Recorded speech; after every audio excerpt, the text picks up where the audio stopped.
ورسوله أرسله الله بالحق بشيرا ونذيرا وداعيا إلى الله بإذنه وسراجا منيرا اللهم صل وسلم وبارك على سيدنا محمد وعلى آل سيدنا محمد صلاة وسلاما دائمين متلازمين إلى يوم الدين. أما بعد فإن أصدق الحديث كتاب الله وخير الهدي هدي محمد صلى الله عليه وعلى آله وسلم وشر الأمور محدثاتها وكل محدثة بدعة وكل بدعة ضلالة وكل ضلالة في النار. All praise and thanks are due to Allah subhanahu wa ta'ala. We seek His guidance, His assistance, and His forgiveness. And we take refuge with Him from the evil within our souls and from the consequence of our misdeeds. Whoever Allah gives guidance to, none can mislead, and whoever He misleads, none can guide.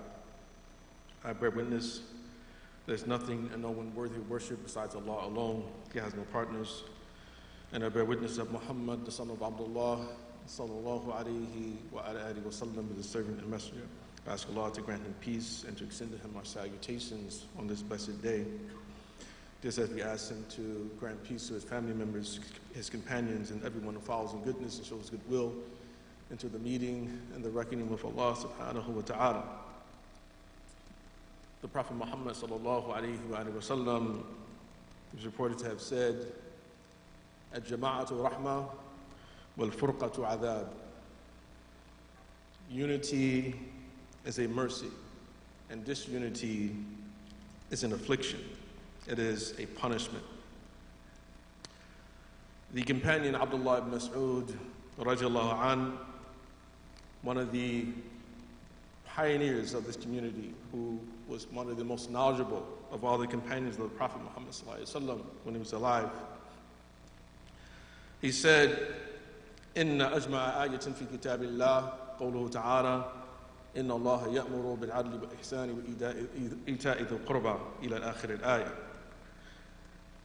He said, the most comprehensive verse in the Quran, or the most comprehensive verse in the book of Allah, is Allah's statement in Surah Al-Nahl, verse 90, إِنَّ اللَّهَ يَأْمُرُ بِالْعَدْلِ وَالْإِحْسَانِ وَإِيتَاءِ ذِي الْقُرْبَى وَيَنْهَى عَنِ الْفَحْشَاءِ وَالْمُنكَرِ وَالْبَغْيِ يَعِظُكُمْ لَعَلَّكُمْ تَذَكَّرُونَ. Verily Allah, He commands justice, goodwill, and giving to kith and kin, and He forbids indecency, objectionable actions, and transgression. He counsels you so that you may remember and take a lesson. The most comprehensive verse, he says, in the book of Allah subhanahu wa ta'ala. It's comprehensive in that it relates both to the concept of unity and disunity. In other words, that the verse begins and it speaks of the things that Allah subhanahu wa ta'ala has enjoined upon humanity, things that bring people close. Justice, al-ihsan, which you can actually translate as mercy, justice, forgiveness, or mercy, wa ita'i dhil qurba, and giving to kith and kin, or preferring your relatives over non-relatives. You can actually think of it in those terms, because this is actually what Mufassirin would say, that Allah, He commands justice. Meaning that if you seek justice, then you have a right to justice. But He also commands ihsan. That is, that although you have the right to justice, that Allah actually prefers that you forgive. Ihsan. وَجَزَاءُ سَيِّئَةٍ سَيِّئَةٌ مِثْلُهَا. And the reward of an ill is an ill of its like. وَمَنْ عَفَى وَأَصْلَحَ فَأَجْرُهُ عَلَى اللَّهِ. But those who pardon and they rectify their ways, then that person's reward is with Allah subhanahu wa ta'ala. And in many verses in the Quran, they call this to the higher standard of forgiveness. Yes, you have a right to justice, but you're being called also to the higher standard. That is when your iman becomes more perfect. وَإِيتَاءِ ذِي الْقُرْبَى, and giving to kith and kin, or giving to relatives. Being or showing goodwill to relatives, showing preference to one's relatives. This is natural. It's within human nature that you're not going to prefer someone else's son over your own son, or someone else's daughter over your own daughter. You're not going to prefer someone else's wife over your own wife, or your mother or their mother over your own mother or father. It's very natural. And Islam actually does not see it as something to be condemned, in spite of the general proclamation that unequal treatment is absolutely bad. Unequal treatment is fine when it relates to relatives. If anything, the Prophet ﷺ called you to that. The Quran calls you to it. وَأُولُو الْأَرْحَامِ بَعْضُهُمْ أَوْلَى بِبَعْضٍ فِي كِتَابِ اللَّهِ. Relatives, those who share the same womb or come from the same womb, that they have greater right between one another in the Book of God. أُولُو الْأَرْحَامِ بَعْضُهُمْ أَوْلَى بِبَعْضٍ فِي كِتَابِ اللَّهِ. And of course, from this understanding, from families, we think of clans and then tribes and ethnic groups that develop. It's completely natural for what we call ethnocentricity. That some people, they prefer to be others who look like them, who share their culture, share their practices and their beliefs. It's completely natural. It's not racism to prefer to be like those who are like yourselves. Contrary to it, many people would say, what is racism is when you choose to dominate others, and you deem your particular race to be superior to others, and that they themselves must conform to your way and your understanding and your beliefs, and you place it upon them. It becomes racism when you support the ones who are close to you, whether they're right or wrong, ظالما or mazluma, be they oppressor or oppressed, be they truthful or false, or truthful or dishonest. That's when it becomes an example of a negative type of tribalism. It becomes tribalism when your opponent or your enemy, when they commit an act that you disapprove of, that you're very excessive in your criticism, and you talk of them as being irredeemable. But when one from your own party, your own people, they do the same thing, we're silent. We give it the best construction. We're looking constantly for the proper interpretation, a good interpretation, or maybe they didn't mean this, they meant something different. They get the benefit of the doubt. But the other person, no, they don't get the benefit of the doubt because it's not from my people. That's when it becomes a negative type of tribalism. But the Prophet says, that unity is a mercy and disunity is a punishment. And there are many things that contribute to alienation, polarization, as we know. Many things do. They say that children, they learn to be racist from their parents. But what do our parents learn it from? Because we're all born upon the fitrah, which means that something outside of ourselves has an influence on us in the way that we see others, in the way that we choose to interact with them. Not to remove all blame from ourselves, but there are things out there that do influence. In the Quran, Allah subhanahu wa ta'ala mentions 25 prophets by name. And the prophet whose narrative he mentions the most is the narrative of Musa alayhi salam and Banu Israel, the children of Israel, along with Pharaoh. And one should ask oneself, well, why does Allah subhanahu wa ta'ala focus so much on this particular narrative? Of course, we can never know exactly why, because Allah doesn't communicate to any of us directly. But we can make assumptions, reasonable assumptions. Allah subhanahu wa ta'ala, perhaps He's providing us with archetypes to reflect upon and think about, which we will continue to live with throughout our existence until the Yawm al-Qiyamah.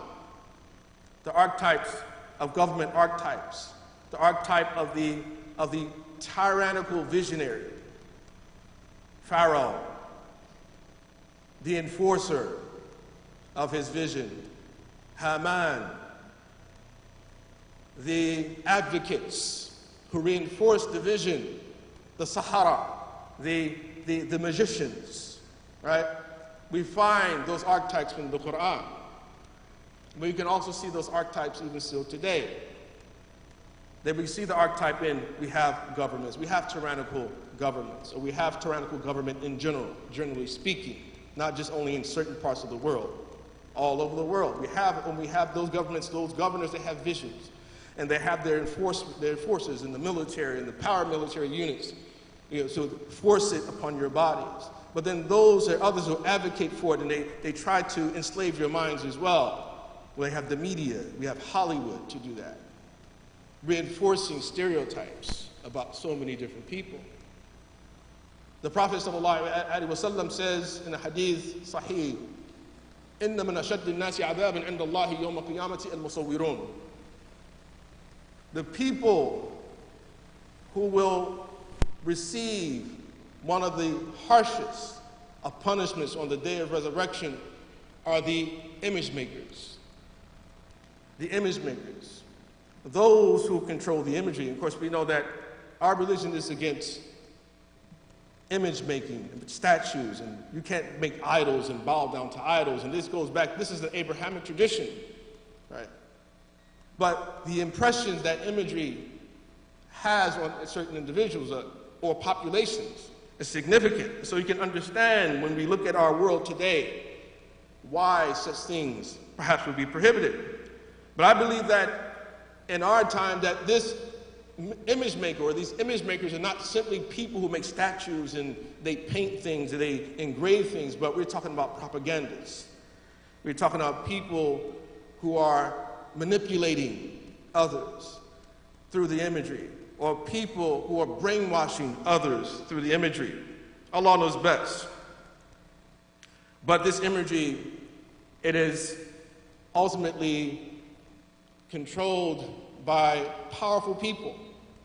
There are corporate interests, and there are political interests. Ultimately, they want control of not only your bodies, but your minds. If you can regulate, if you can self-regulate, that's even better. So gives you the imagery of, and teach you what is good and what's evil. They define what is good, what is evil. What type of people are good and what type of people are evil. The sort of issues that you need to be concerned with and the issues that you should not be concerned with. And they appeal to your emotions, to your fear, to your anger, to your sense of desire. Pornography, hypersexification of our societies. They instill fear within you. There's someone out to get you, and you need to ensure that you stay away from those people. We'll help you, don't worry. If they make you angry, so-and-so doesn't like you, they called you the N-word. They appeal to those things and they control you. If you don't have good control of your own emotions, if you don't master your own emotions, we have given fasting, siyam, kutiba alaykum siyam, kama kutiba ala alladhina min qablikum la'allakum tattaqun, that it is self-restraint. It is the aim of it to become virtuous people. We have to become masters of ourselves, or we should fast for self-mastery is what I like to say. The Prophet ﷺ, he mentioned that لا تقوم الساعة حتى لا يقال في الأرض لا إله إلا الله. That the final hour will not come until La ilaha illallah will no longer be said. And in another narration, لا تقوم الساعة حتى لا يقال في الأرض الله الله. That the hour will not happen until Allah is no longer said. So even beyond that, so people completely give up belief in Allah subhanahu wa ta'ala. But he also said, لا تقوم الساعة إلا على شرار الخلق عند الله. That the hour when it happens, it will happen upon the most evil of creation in the sight of God. Meaning that those people who will be on this earth will be the most evil of creation. The most despicable. Those who are much more operating according to the reptilian brain. That's what they say, that you just instinct, killing, murder, when that hour happens. On one particular occasion, the Sahabi Mustawda ibn Shaddad, radiallahu anhu, he mentioned the hadith of the Prophet sallallahu alaihi wasallam that he had heard, or at least he said he had heard, where he said, تَقُومُ السَّاعَةُ وَالرُّومُ أَكْثَرُ النَّاسِ.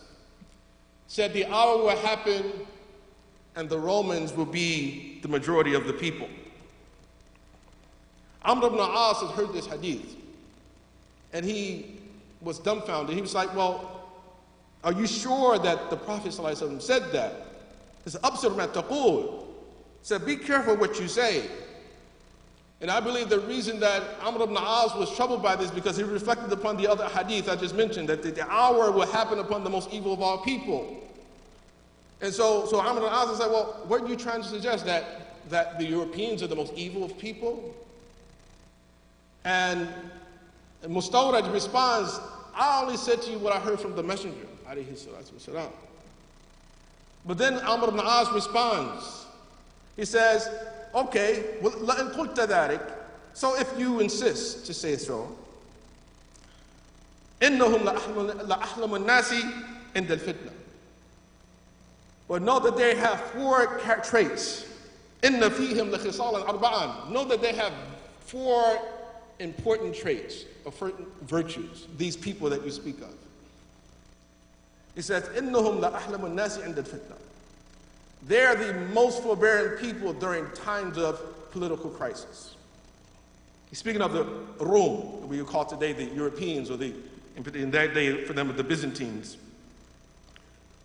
They're the most forbearing of people during times of strife, political strife. وَأَسْرَعُهُمْ إِفَاقَةً بَعْدَ مُصِيبَةٍ. And they are the quickest of them to recover after an affliction.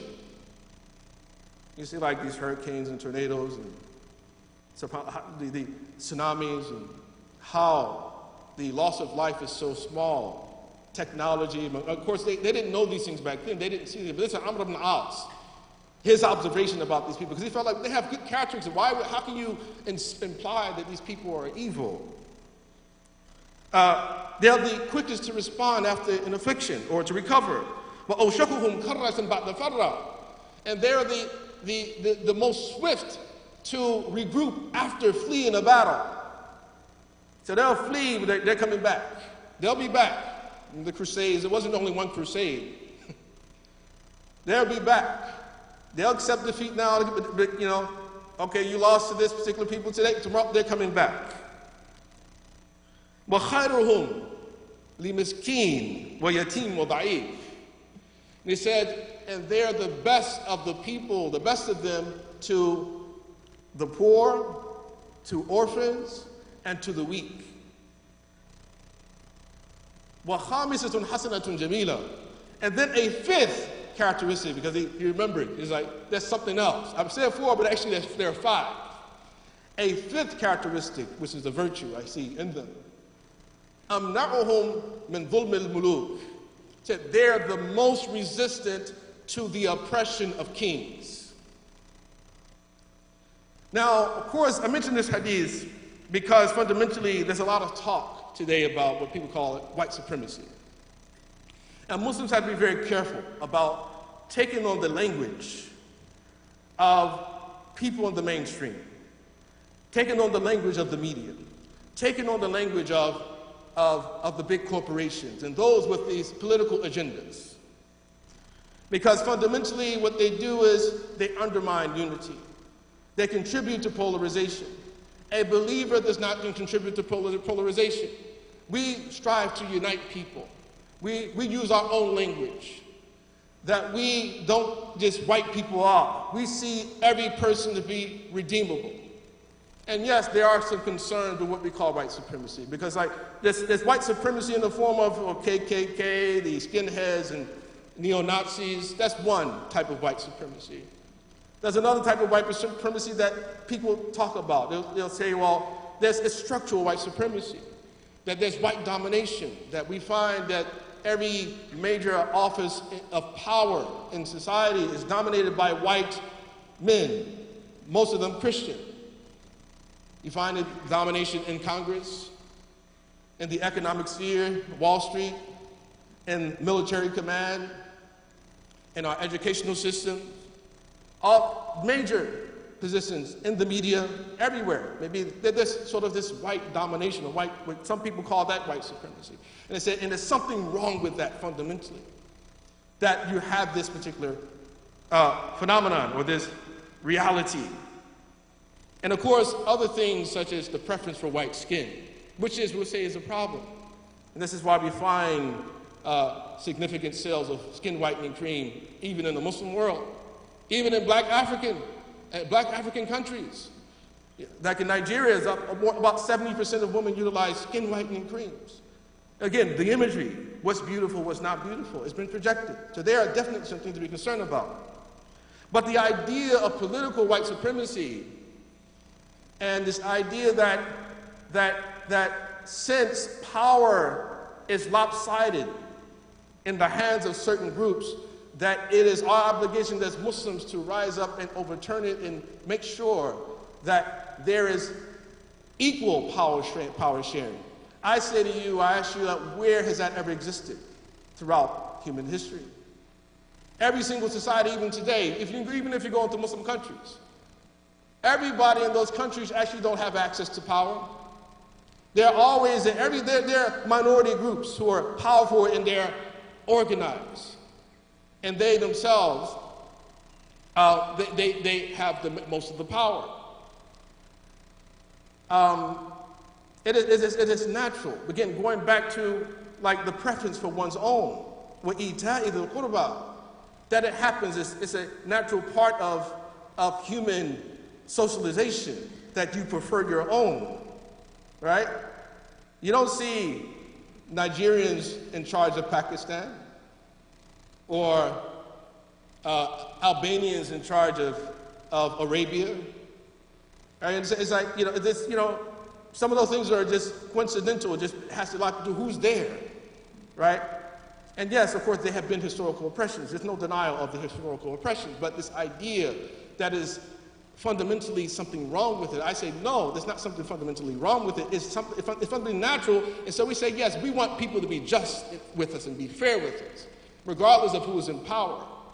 But we can't be obsessed about power to that extent, that we are willing to cause a major disruption to human relations, that we're willing to contribute to all the polarization that we see developing in this particular time.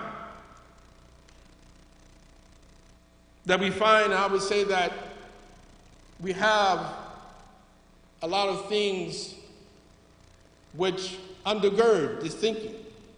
And in particular, I would say that there are three primary groups that actually contribute to this idea of the demonization of one particular group in society and the giving the default label to victim to everyone else. And it's a marriage between, we call the new radical critical theorists and the feminists and the LGBTQ or queer theorists. This is where these ideas are coming from. That white Christian men, there's something fundamentally wrong with being a white Christian man. As if to imply that if the person wasn't white, then we would have justice. Or if the person wasn't Christian, then we have a just society. Or if the person wasn't a man, then we can create a just society. But there's no evidence of that because we've had all of those things, the opposite of white, the opposite of Christian, the opposite of men, also in power, and they haven't done anything different. Nothing to prove that their natures are different than any other human being. No one's done that. But at any rate,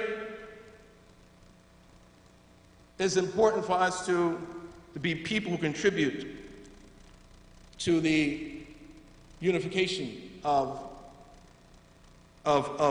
human race, and not to contribute to the alienation and polarization. We ask Allah subhanahu wa ta'ala that He realize our iman, that He make us all true brothers and sisters for His sake, and that we be contributors to all situations that we find ourselves in. أقول قولي هذا وأستغفر الله لي ولكم ولسائر المسلمين والمسلمات.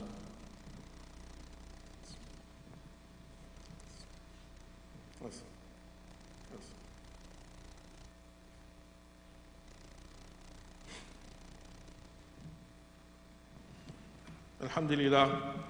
Alhamdulillah Rabbil Alameen wa salatu wa salam ala ashikh al-anbiya wa sayyid al-mursaleen nabiyina wa habibina Muhammadin wa ala alihi wa sahbihi ajma'een. The Prophet alayhi salatu wa salam said, "Sharru ma fil mar'i shuhun hali' wa jubnun khali'." The worst qualities that any person can have are excessive miserliness and excessive cowardice, for lack of a more accurate translation. A rough translation, hada and khala. And we find that in the Quran, when Allah subhanahu wa ta'ala constantly speaks of jihad, He always says, وَجَاهَدُوا بِأَمْوَالِهِمْ وَأَنفُسِهِمْ, that one is to do jihad with one's wealth and with oneself. If we don't do jihad with our wealth, meaning that we struggle, first and foremost, we struggle against our urge to be greedy and to not share, especially when it is needed, it leads to our own destruction. لَا تُلْقُوا بِأَيْدِيكُمْ إِلَى تَهْلُكَةٍ. Do not cast yourselves into destruction by your own hands. That verse is actually talking about spending in the way of Allah, spending to support the defense of the ummah. That's actually what it's talking about. So if you don't spend on yourselves in your defense against those who are trying to eradicate you, then you are actually contributing to your own destruction. So you do jihad with your wealth, but also the poor people, those who are needy. وَفِي أَمْوَالِهِمْ حَقٌّ مَعْلُومٌ لِلسَّائِلِ وَالْمَحْرُومِ. There's a designated right that the believers have in their wealth for those who ask and those who don't. For those who ask and those who don't. But if we're cowardly as well, we won't defend the weak. We won't defend ourselves. We won't defend our families. We won't defend our wives, our children. We won't defend our ummah. And of course, what unites us is our iman, which is the most important of all things that unite us. But that doesn't mean that we are beyond or sort of transcended race, transcended ethnocentrism. It's nothing, we shouldn't feel guilty because I like to be around people who are like me. In spite of everything, and I would say, to add to that, that part of the courage required is a courage to call things out when necessary. When we see our religious teaching being distorted, regardless of whoever it may be, I don't care who those people are, how much we may like them, because they may be the enemy of our enemies. If they are distorting our religion and they are confusing our children about what Islam truly is, then we have to call it out. If people are introducing ideas in our community and we just simply latch onto them because they have certain assumptions we agree with, we have to know, we have to be aware that there's a much more larger philosophy that undergirds this. And there's a major goal that these people have in mind. And so we can't adopt language the same language that they adopt. Certain things should be red flags when we hear them. We hear Muslims say them especially. We hear people start talking about intersectionality, or they start talking about social justice. I mean, not every issue, what we classify as social justice, is a justice issue for us. Certain things are just simply matters of dispute. Immigration is a matter of dispute. Abortion is a matter of dispute. Even the issue, again, I'm talking about in society, in societal terms, that these are matters of dispute. These are not easy to resolve, these matters. I would even go so far as to say even like police brutality is a matter of dispute in terms of how it's portrayed in the media. And what I mean by that is fundamentally that this idea that the only people who are being killed by police officers are black people. No, it's not true. It's just the media chooses to only show you certain cases when black people are killed by police officers. That there are twice as many number of whites are killed by police officers every year as well. But again, when people have an agenda, they project it that way. And okay, we stand up, we speak out, right, when we see the injustice, but we try our best not to be manipulated into believing the imagery and the message, which is that those are the evil ones, and everyone else is a victim. All the white people, they're the evil ones. We're the victims. I would even go as far as saying that if you were one of those people who like to use a word or refer to themselves as that colored person, I would say give it up. Please stop calling yourself a colored person. And I'll tell you why.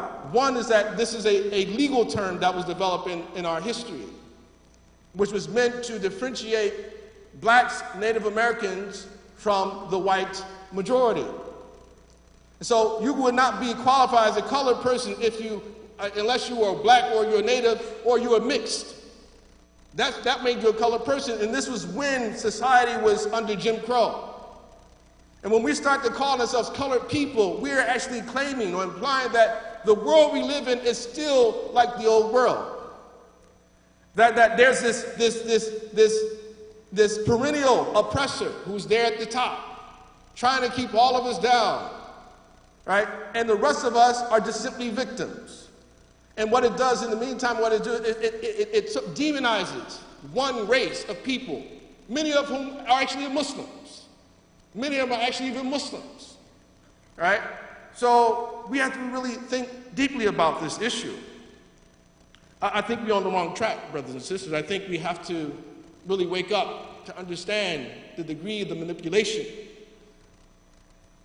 that is going on in our society, in our world. We're being manipulated, we're being controlled, we've been told what is real. We can't even tell what is real anymore. We're also being told what is good, what is right? And we can't even speak up and say that things that are truly Islamically right and moral, we can't even speak about those things anymore. So we're splitting up and dividing ourselves because of things that are not even Islamically, like moral things. But if a Muslim speaks up and says, well, this is what Islam suggests, then we are seen as some type of extremists. That's how bad it's become. That we've gone so far to the left that many of us have so far that's how bad it's become. That a Muslim who's just a regular practicing Muslim trying to mind his own business, her own business, right, and maintain and raise their children as good Muslims, no longer able to do it. And we're simply just lying down for it.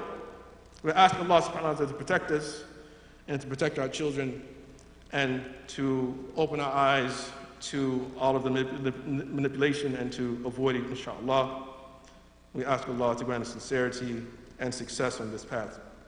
إن الله وملائكته يصلون على النبي يا أيها الذين آمنوا صلوا عليه وسلموا تسليما اللهم حبب إلينا الإيمان وزينه في قلوبنا وكره إلينا الكفر والفسوق والعصيان واجعلنا من الراشدين ربنا تقبل منا إنك أنت السميع العليم وتب علينا إنك أنت التواب الرحيم اللهم اغفر للمسلمين والمسلمات والمؤمنين والمؤمنات الأحياء منهم والأموات واغفر لنا اللهم معهم بفضلك وإحسانك يا أرحم الراحمين اللهم ربنا إنا نسألك الجنة اللهم إنا نسألك الجنة وما يقرب إليها من قول ما عمل ونعوذ بك من النار وما يقرب إليها من قول ما عمل ربنا آتنا من لدنك رحمة وهيئ لنا من أمرنا رشدا ربنا آتنا في الدنيا حسنة وفي الآخرة حسنة وقنا عذاب النار وقنا عذاب النار وقنا عذاب النار وصلى اللهم وسلم وبارك على سيدنا محمد وعلى آله وأصحابه الأخيار وسلم تسليما كثيرا